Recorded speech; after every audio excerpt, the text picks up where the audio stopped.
dó ìyàwó lé ẹ bí aṣẹ́wó bí o ṣe ń dó girlfriend níta dó ìyàwó lé ẹ bẹ́ẹ̀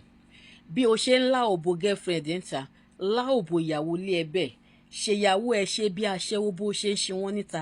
jẹ́ kó fún ẹ ní doggy style jẹ́ kó fún ẹ ní missionary jẹ́ kó fún ẹ ní touch your toes jẹ́ kó fún ẹ ní hold the bed jẹ́ kí ìyàwó lé ẹ kó fún ẹ ní style oríṣiríṣi gbogbo àwọn style yìí lobìnrin mọ̀ àmọ́ ó pé tóun bá fún ẹ wàá sọ pé aṣẹ́wó lòun ìwọ fúnra rẹ tó jẹ́ ọkùnrin request ẹ lọ́wọ́ ìyàwó ẹ tó bá jẹ́ pé ìyàwó ẹ like sex request ẹ wípé kó change style yé bá máa ṣe mommy and daddy kí wọ́n wà lókè kóun wà nísàlẹ̀ jẹ́ kí obìnrin náà máa filẹ̀ jẹ́ kóun náà wà lókè tó bá ti wà lókè ìwọ gbé ọyàn ẹ̀ sẹ́nu kóun máa dó ẹ wàá rí i pé yes ọjọ́ yẹn kó má fún lówó oúnjẹ gan sef ó kàn máa smile ni ó máa ṣe kí ni ó máa smile ọpọlọ ẹ máa wò pé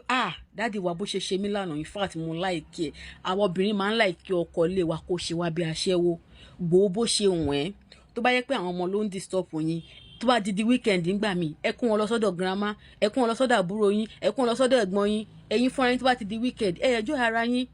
ẹ dúra yín ní kitchen ẹ dúra yín ní sitting room ẹ dúra yín ní bedroom ẹ dúra yín ní bathroom ẹ máa dùn lára yín nǹkan tẹ́ ṣe fẹ́ra yín ni wípé kẹ́ máa náàkì ara yín kẹ́ máa dóra yín ìdí tẹ́ fi fẹ́ra yín nìyẹn.